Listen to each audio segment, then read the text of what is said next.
Well, yesterday I had the opportunity to sit down with Diana Aviv with the Independent Sector.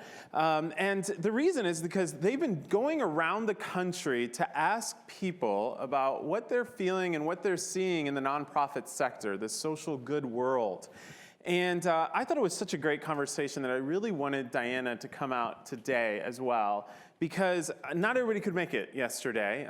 And so I wanted to make sure that she had a chance to tell us what she's been seeing, because Diana, Independent Sector is it's got more than 500 member organizations. If you add up everybody together and then their affiliates and so on, it's tens of thousands of members. Nice. And so let me ask you a question. You're going around the country asking all these organizations, asking all these leaders, what's the biggest thing you're always hearing when you travel around the country? It's really interesting, Derek, because there's two kinds of things. Just let me say one thing about the independent sector, and that is that it brings together people who care about the social good and the natural world, not just the social good, but also the natural world.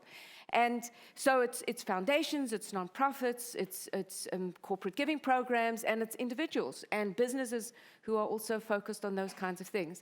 And so as we've gone around the country, we've had sprinklings of those kinds of folks in the room. And there's two kinds of things that we're hearing. On the one side has to do with the larger society questions, and the other one has to do with how people who work in this space, what are the challenges that they face. So beginning with that one of the big surprises to me is that in most of the communities we visited, from Boston to Los Angeles, tomorrow we'll be in Seattle, but we've been all over. We were in Spokane last week, Spokane, Washington, Miami, we were, all over the country. One of the things that people have said to me is that people don't walk their talk when it comes to collaboration. Yeah. That everybody wants to work together. They think it's a good idea. They recognize that if business and government and nonprofits or people who work in the social good space don't work together, they're not going to be able to achieve their missions. Because it doesn't matter how many resources you have, you'll never have enough. On the one hand, so they know that working together matters, but they have found it very difficult to do. So that's on the internal side. On the larger societal level, people are very upset about two things. One is racial inequality, and the other one is economic inequality. They think our society in America is dividing more and more between rich and poor, and that there are too many poor people, that there's a shrinking middle class, and we need to do something about that. And they are deeply upset that in 2015, we are facing the kind of things that we saw just recently in South Carolina. Yeah. It's interesting because as I'll get a lot of people email me and say, Derek, I have got the best new idea that you have never seen in the cause space, and I really appreciate that. But then part of me wants to say, there's so many great organizations doing this. How do we come together a little bit better? So we need to welcome each other. Yeah. We need to start working together and recognize that the ones who've been around a little while maybe learned a thing or two about what doesn't work, but also may not have thought about the creative things that somebody with a new idea might have. So open your doors. So if you've been around a while, don't be so closed to new ideas. And I would say to new folks who have thought about an idea, it may be worth doing just a little bit of research to see if something like that's been tried or someone's doing it. Maybe you can do it better.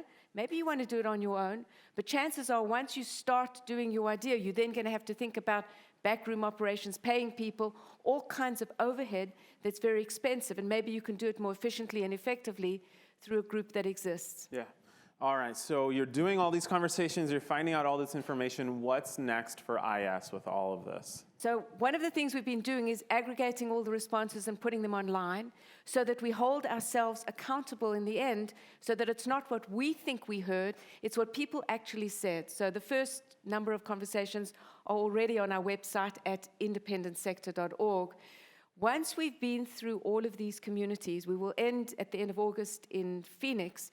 We're going to aggregate those responses. We share with the communities what they've said, but it also means that cities can look at what the responses were from their own cities as well as from other cities to compare and contrast.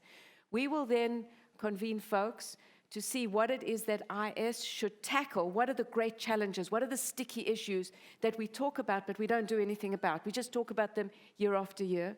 And we will take on one or two of those issues, but we will also create platforms for other people, other organizations who are working in the social good space to take on issues, and then ensure that that kind of result through the work of others, where we're just curators, we're not the leaders in those efforts, also have an opportunity to move forward. It seems a lot about sharing stories, in essence, maybe, right? Sharing stories, but it's also about effective outcomes. Yeah. Because the fact that you've got a good idea and the fact that you want to solve a problem is good, but it's not good enough. In the end, can you move the needle? Yeah. Can you make a difference? Does it matter that you've expended your time and your resources and everybody else's on an activity if it doesn't move the needle? So that's where we want to go, is to needle-moving change. So when did you come to independent sector? A while ago. And since that time, a while ago, to now, Quite a while ago. what has been the biggest learning lesson for you in the role that you have had at independent sector? That there are a zillion people out there who want to make a difference. That for people, doing something for somebody else, whether it's the planet or whether it's people and the planet, makes them feel much better about themselves. Helping themselves and their family are necessary, but they're not a sufficient standard. Sufficiency is making the world a better place. And for me, what I've learned and seen in the 12 years that I've been at independent sector has been to see these amazing activities and creative ideas that people have, and in the way in which they want to improve the world. Locally, regionally, nationally, and globally. The other big change that I've seen from when I started is that we really are a global community. So local is global and vice versa, and we need to think in that kind of a way. But what worries me is that even as we think more globally, we have become more and more parochial, only focusing on our own activity. And if we really do want to collaborate, we need to start working with other people in new ways and realize that maybe other people have answers that we never thought of that we need to be open to. Good. Thank you so much.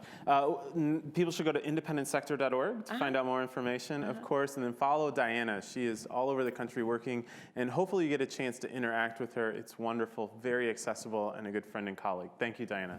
Thank you so much.